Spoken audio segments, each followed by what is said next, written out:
So good morning guys. तो चलिए start करते हैं आज के यानी कि 18 जुलाई के इंपॉर्टेंट करंट अफेयर्स को। तो इसमें पहला प्रश्न आपसे पूछ रहे अभी हाल ही में यूक्रेन की नई प्रधानमंत्री कौन बनी है। तो आंसर होगा यूलिया स्विरिडेंको। तो अभी यूक्रेन की ये नई प्रधानमंत्री बन गई है, नाम इनका यूलिया स्विरिडेंको। वे यूक्रेन के सबसे लंबे समय तक प्रधानमंत्री रहे डेनिस शम्याहाल की जगह लेंगी, जो अब रक्षा मंत्री बन गए हैं।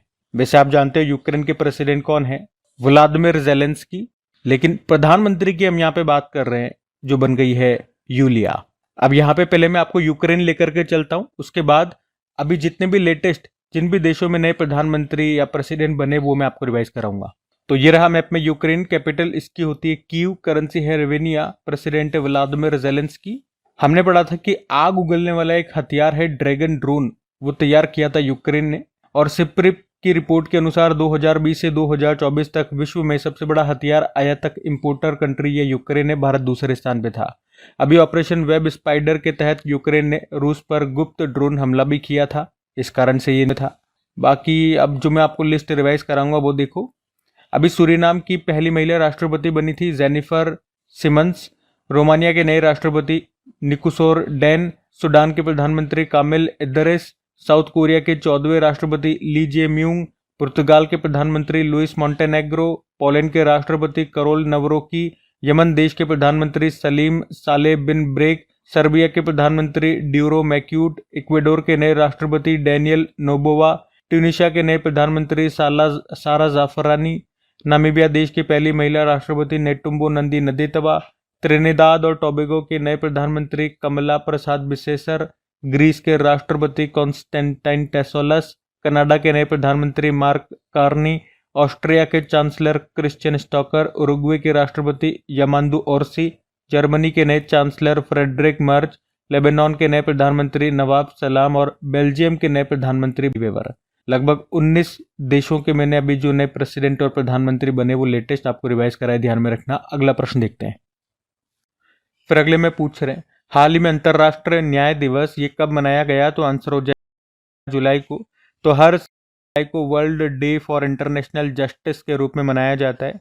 ये दिन अंतर्राष्ट्रीय आपराधिक न्याय को बढ़ावा देने और उन गंभीर अपराधों के लिए दंडहीनता के खिलाफ लड़ाई का समर्थन करने के लिए समर्पित है जो अंतर्राष्ट्रीय समुदाय को प्रभावित करते हैं। थीम भी है वैसे इस बार की accountability and respect for law.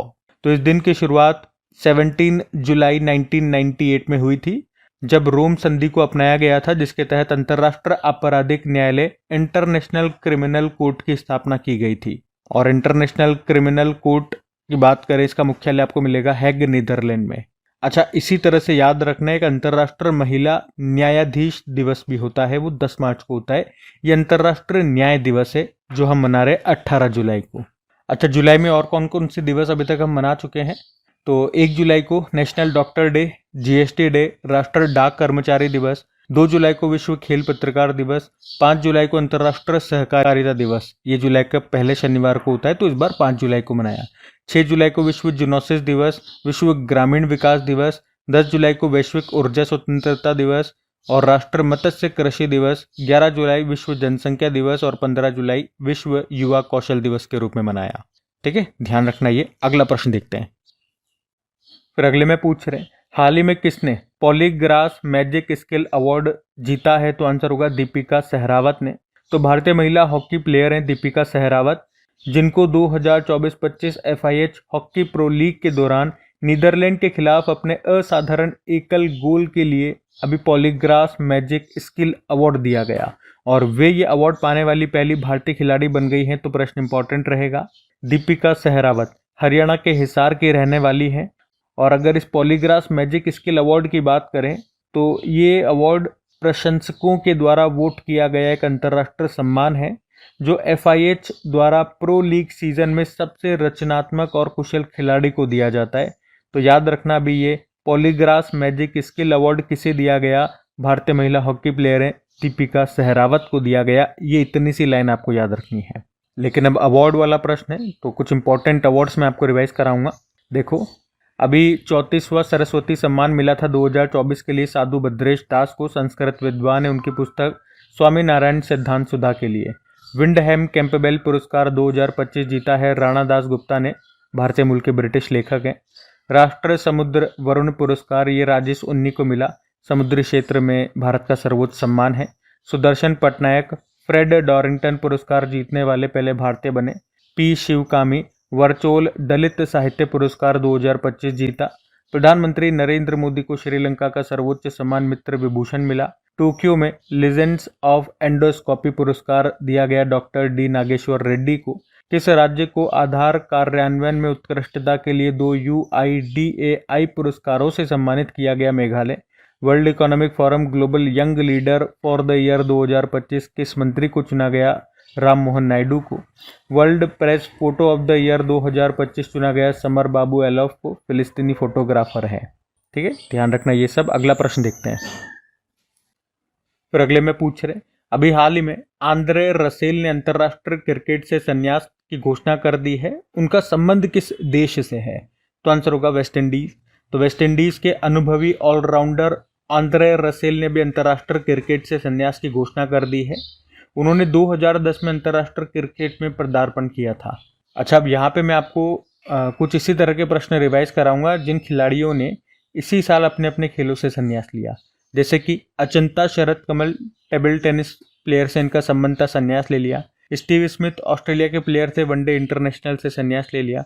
Bangladesh के मुशफिकुर रहीम ने ODI क्रिकेट से ले लिया। बांग्लादेश के तमीम इकबाल ने अंतर्राष्ट्रीय क्रिकेट से संन्यास ले लिया। न्यूजीलैंड के मार्टिन गुप्टिल अंतर्राष्ट्रीय क्रिकेट से संन्यास लिया। मनोज कुमार बॉक्सर थे, संन्यास लिया। सिमोना हालेप रोमानिया की टेनिस प्लेयर थी, संन्यास लिया। B Sumeeth Reddy badminton player थे, संन्यास लिया। वंदना कटारिया हॉकी प्लेयर थी, रिटायरमेंट ले लिया।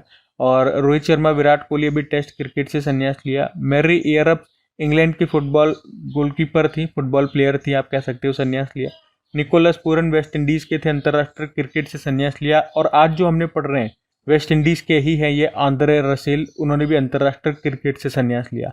हेनरिक क्लासेन साउथ अफ्रीका से थे, इंटरनेशनल क्रिकेट से रिटायरमेंट लिया। और ललित उपाध्याय हॉकी प्लेयर थे, इन्होंने भी रिटायरमेंट ले लिया।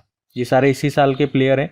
तो प्लेयर किसी न किसी कारण से न्यूज़ में बने रहते हैं, तो इस तरह के प्रश्न बन जाएंगे। तो याद रखना इनका संबंध किससे है और किस देश से है, किस खेल से है और किस देश से है, दोनों याद रखना।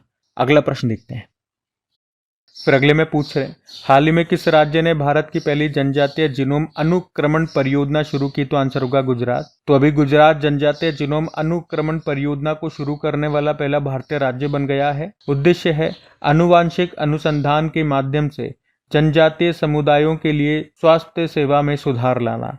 ये पहल आनुवांशिक रोगों का शीघ्र पता लगाने और जीनोम डेटा का उपयोग करके व्यक्तिगत चिकित्सा समाधान विकसित करने पर केंद्रित है। तो इस योजना का फायदा क्या होगा? इससे जनजातीय आबादी में रोगों का शीघ्र पता लगाने, लक्षित उपचार करने और स्वास्थ्य असमानताओं को कम करने में मदद मिलेगी। तो याद रखना है किस राज्य ने भारत की पहली जनजातीय जीनोम अनुक्रमण परियोजना शुरू की है? तो आंसर होगा गुजरात। मैं आपको गुजरात लेकर के चलूंगा, लेकिन पहले ही मैं आपको जनजातीय से संबंधित कुछ और प्रश्न रिवाइज कराऊंगा जो आपके करंट अफेयर्स में आए थे। जैसे कि अगर पूछे अभी पहला जनजातीय खेल महोत्सव कहाँ मनाया गया था? उड़ीसा में। जनजातीय नृत्य महोत्सव नई दिल्ली में। आदिवासियों को बुनियादी दस्तावेज प्रदान करने वाला देश का पहला जिला बना था वायनाड, जो केरल का है। प्रधानमंत्री नरेंद्र मोदी ने कहां पर समक्का सरक्का जनजातीय विश्वविद्यालय खोलने की घोषणा की थी? चलो इसका उत्तर आप लोग देंगे, कहां पर की थी, ये आपका एक होमवर्क प्रश्न हो गया। उसके अलावा न्योकुम युलो उत्सव ये मनाया गया था अरुणाचल प्रदेश में निशी जनजाति के द्वारा। एलिये लिगोंग उत्सव असम में मनाया गया था मिसिंग जनजाति के द्वारा। वांगला त्योहार किस जनजाति के द्वारा मनाया जाता है? गारो जनजाति मेघालय की है। और लोसर त्योहार मोनपा जनजाति के द्वारा अरुणाचल प्रदेश में। मोदवेत त्योहार टोडा जनजाति के द्वारा तमिलनाडु में। लोंगटे महोत्सव निशी जनजाति के द्वारा अरुणाचल प्रदेश में। आदि कर्मयोगी पहल ये जनजाति मंत्रालय ने शुरू की थी और जनजातीय मामलों के मंत्री कौन है? जुएल ओराम है। बाकी बात गुजरात की हो रही थी, तो ये रहा मैप में गुजरात। कैपिटल गांधीनगर हो गई है। मुख्यमंत्री हैं भूपेंद्र पटेल, गवर्नर है आचार्य देवव्रत। और यहाँ का राजकीय पक्षी ग्रेटर फ्लेमिंगो हो गया। पशु है एशियाई शेर। वृक्ष है बरगद का, पुष्प है गेंदा। और गरबा और डांडिया यहाँ के लोक नृत्य हो गए। वंसडा नेशनल पार्क, गिर national park, blackbuck national park, marine national Park है यहाँ पे। सरदार सरोवर बांध है नर्मदा नदी पर, उकाई बांध है ताप्ती नदी पर, कडाना बांध है माही नदी पर और दांतीवाड़ा बांध है बनास नदी पर। उसके अलावा किस राज्य में ग्रेटर फ्लेमिंगो अभ्यारण्य ये स्थापित किया गया? तमिलनाडु में। अब ये तमिलनाडु वाला प्रश्न मैं आपको गुजरात में क्यों करा रहा हूँ, क्योंकि हमने देखा था, ये देखो ग्रेटर फ्लेमिंगो ये गुजरात का राज के पक्षी है। तो ग्रेटर फ्लेमिंगो से कहीं आप कंफ्यूज ना हो जाओ एग्जाम में कि इसका आंसर गुजरात हो सकता है। नहीं, गुजरात नहीं है, तमिलनाडु है। और 2026 में जो एशियन वेटलिफ्टिंग चैंपियनशिप है वो होगी अहमदाबाद गुजरात में।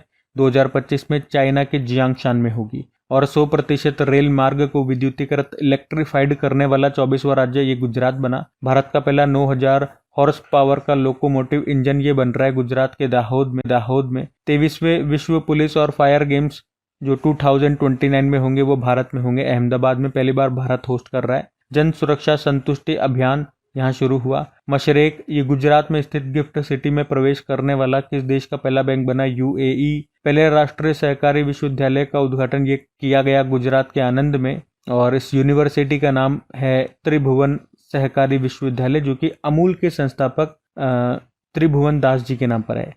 क्रूज भारत मिशन में शामिल होने वाला पहला राज्य अभी गुजरात बन गया। ठीक है, तो गुजरात से ये कुछ इंपॉर्टेंट लेटेस्ट करंट अफेयर्स के प्रश्न हमने रिवाइज कर लिए, ध्यान में रखना। अगला प्रश्न देखते हैं।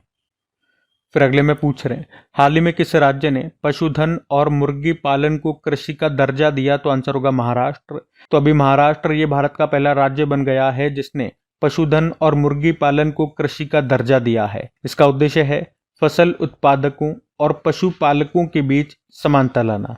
फायदा क्या होगा? जैसे फसल उत्पादकों यानी कि किसानों को कृषि ऋण, बिजली पर सब्सिडी और कर छूट जैसे कई तरह के लाभ मिलते हैं, तो वही सब फायदे, वही सब लाभ अब पशुपालकों को भी मिला करेंगे। ठीक है, तो याद रखना ये भारत का पहला राज्य बन गया है जिसने पशुधन और मुर्गी पालन को कृषि का दर्जा दिया है। कौन सा राज्य बन गया है? महाराष्ट्र। अब महाराष्ट्र बन गया है तो ले चलते हैं आपको महाराष्ट्र। ये रहा मैप में महाराष्ट्र। कैपिटल मुंबई हो गई है, मुख्यमंत्री देवेंद्र फडणवीस और गवर्नर है यहाँ पे सीपी राधाकृष्णन। आपको याद है कोंकण रेलवे का मुख्यालय नवी मुंबई में आपको मिलेगा।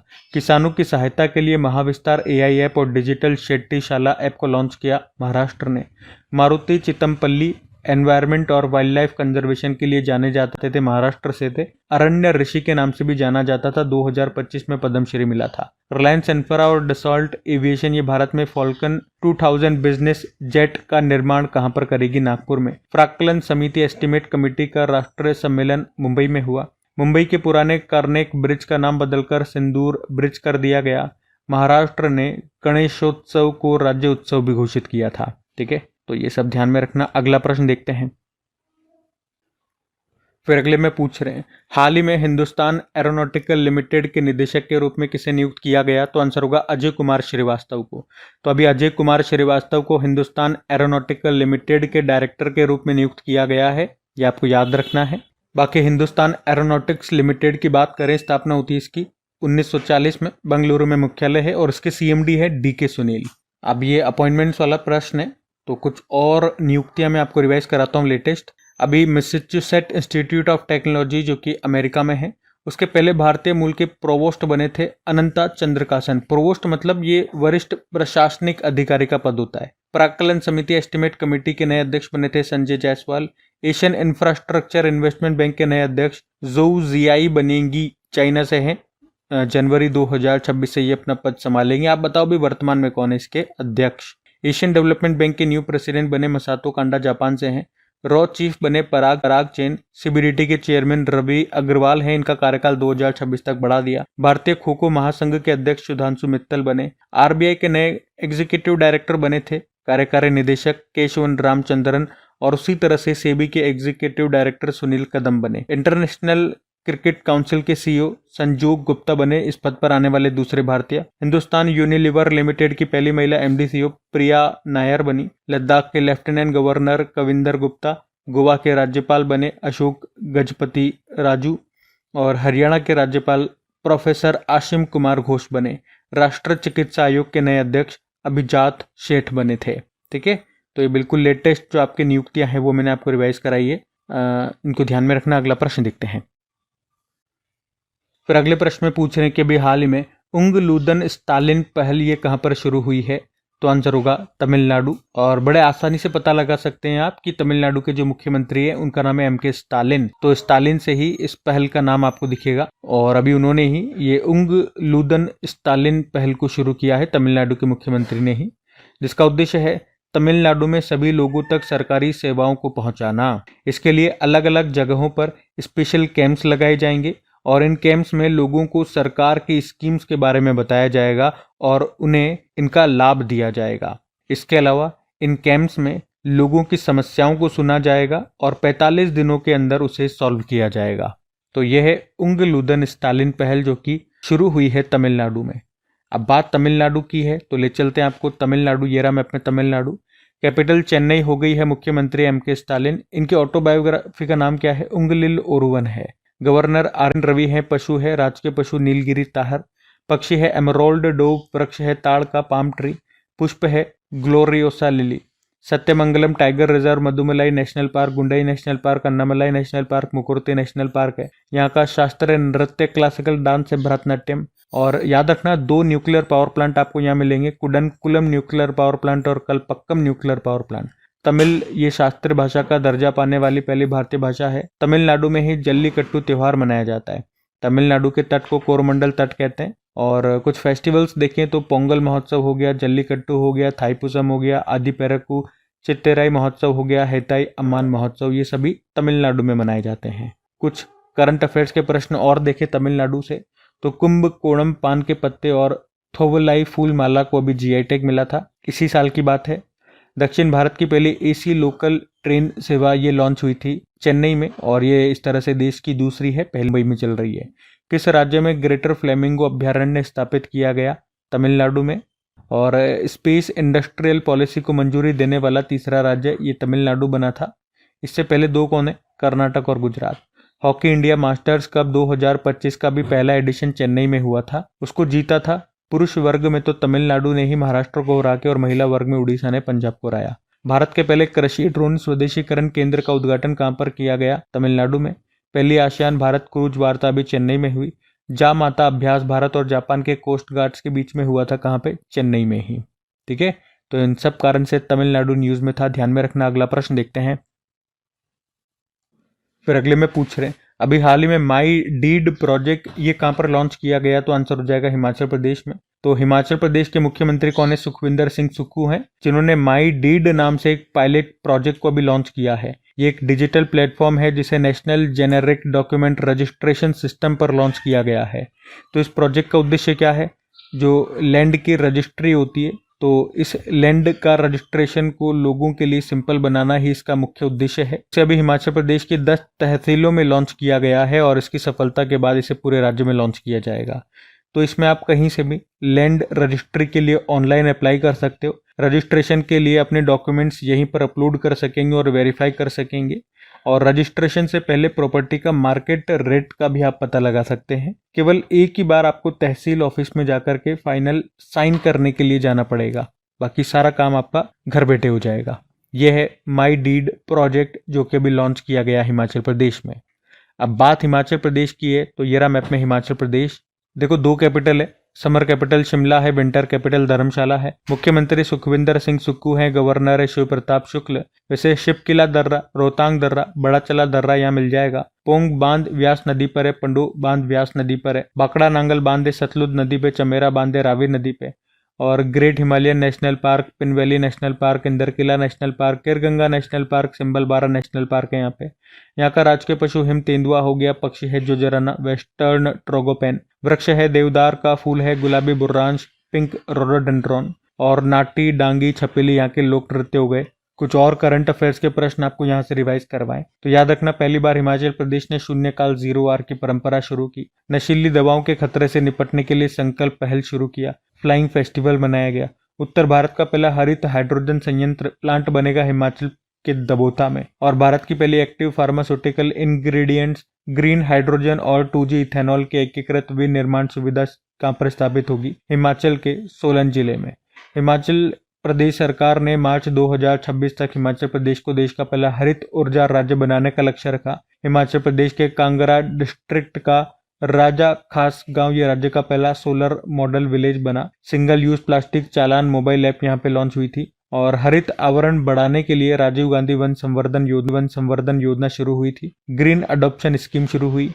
सीमा पर्यटन पहल शुरू हुई। माउंट एवरेस्ट पर चढ़ने वाली पहली भारतीय दृष्टि बाधित महिला जो बनी थी उनका नाम छोंगिन अंगमो है, वो हिमाचल प्रदेश के कन्नौर से थी। ठीक है, तो ये सब ध्यान में रखना। अगला प्रश्न देखते हैं। फिर अगले में पूछ रहे हैं अभी हाल ही में ड्रोर 1 सैटेलाइट को किसने लॉन्च किया, तो आंसर होगा इजराइल ने। तो अभी इजराइल ने अपना सबसे एडवांस कम्युनिकेशन सैटेलाइट को लॉन्च किया है, उसका नाम है ड्रोर 1। इसे स्पेस एक्स के फॉल्कन 9 रॉकेट से लॉन्च किया गया। इसे अगले 15 वर्षों तक सुरक्षित और कुशल सेवाएं प्रदान करने के लिए डिजाइन किया गया है और इसका निर्माण किया इजराइल एरोस्पेस इंडस्ट्रीज ने। उद्देश्य है सैन्य, सरकारी और नागरिक उपयोग के लिए सुरक्षित और कुशल संचार सेवाएं, कम्युनिकेशन सर्विसेज प्रोवाइड करना। अब बात इजराइल की है तो ये रहा मैप में इजराइल। कैपिटल बोलते हैं जेरूसलम है, करेंसी है new shekel, president Isaac Herzog और प्रधानमंत्री बेंजामिन नेतन्याहू है। अभी लेटेस्ट आपको इजराइल से तो यही बताऊंगा कि अभी जो इजराइल ने ईरान के परमाणु स्थलों पर, सैन्य ठिकानों पर जो हमला किया था, किस ऑपरेशन के तहत, ऑपरेशन राइजिंग लायन के तहत। फिर उसके बदले में ईरान ने जो इजराइल पे हमला किया था उसका नाम है ऑपरेशन ट्रू प्रॉमिस 3। और ईरान से भारतीयों को निकालने के लिए सबसे इंपॉर्टेंट प्रश्न रहेगा ईरान से हमारे लिए, हमने ईरान से भारतीयों को निकालने के लिए कौन सा ऑपरेशन चलाया था, ऑपरेशन सिंधु। और एक ये पॉइंट भी देखो, इजराइल की एक सेमीकंडक्टर कंपनी है टावर, ये अडानी ग्रुप के साथ मिलकर के $10 बिलियन की लागत से सेमीकंडक्टर चिप प्लांट लगाएगी। कहां पर? महाराष्ट्र के रायगढ़ जिले में। ठीक है, ये सब ध्यान में रखना। बाकी ये थी आज की हमारी करंट अफेयर्स की क्लास। कमेंट करके जरूर बताइएगा सेशन आपको कैसा लगा, अच्छा लगा तो प्लीज दोस्तों के साथ में स्टडी ग्रुप में शेयर जरूर कीजिएगा। वीडियो को लाइक नहीं किया तो लाइक जरूर करना। और डेली इसकी क्विज आपको मिल ही जाती है कहाँ पे, अपनी क्रिक एग्जाम एप्लीकेशन पे, जहाँ पे जा करके अच्छे से प्रैक्टिस करते रहिए, रिवीजन करते रहिए, टेस्ट लगा करके। और पीडीएफ आपको मिल ही जाती है अपनी टेलीग्राम चैनल पे। टेलीग्राम और एप्लीकेशन दोनों का लिंक डिस्क्रिप्शन बॉक्स में है। बाकी एप्लीकेशन को डायरेक्ट आप गूगल प्ले स्टोर से भी इंस्टॉल कर सकते हैं। बाकी चलो अभी कल के करंट अफेयर्स का हम क्विक रिवीजन कर लेते हैं और सेशन एंड करते हैं। तो कल पहला प्रश्न पूछा था, राष्ट्रपति द्रौपदी मुर्मू जी ने किसे कलिंग रत्न पुरस्कार 2024 से सम्मानित किया? धर्मेंद्र प्रधान। फिर पूछा भारत का पहला एक्वाटेक पार्क ये कहां पर लॉन्च किया गया? असम। भारत के दूसरे सबसे लंबे केबल स्टे पुल का उद्घाटन किया गया कर्नाटक में। जस्टिस संजीव सचदेवा किस राज्य में हाईकोर्ट के चीफ जस्टिस बने? मध्य प्रदेश। उसके अलावा बेहदियन खलाम उत्सव ये कहां पर मनाया गया? मेघालय। और युवा आध्यात्मिक शिखर सम्मेलन का आयोजन ये किया गया वाराणसी में। भारत का पहला डिजिटल नोमैड विलेज ये कहां पर खोला गया? सिक्किम में। 15वीं हॉकी इंडिया सब जूनियर महिला राष्ट्रीय चैंपियनशिप 2025 को जीता है झारखंड ने। और भारतीय सेना ने अभी प्रचंड शक्ति अभ्यास का आयोजन किया उत्तर प्रदेश के मेरठ में। और आखिरी प्रश्न था, टेस्ला कंपनी ने भारत में अपना पहला अनुभव केंद्र एक्सपीरियंस सेंटर कहां पर खोला? तो आंसर होगा मुंबई। चलो अभी कल का भी होमवर्क प्रश्न देखते हैं और सेशन एंड करते हैं। तो कल आपसे पूछा था, बीएपटीएस संस्था ने दक्षिणी गोलार्ध का सबसे बड़ा हिंदू मंदिर का उद्घाटन अभी कहां पर किया? तो आंसर होगा साउथ अफ्रीका। आप सभी ने प्रश्न का बिल्कुल सही उत्तर दिया। अब ये आज का आपका होमवर्क प्रश्न।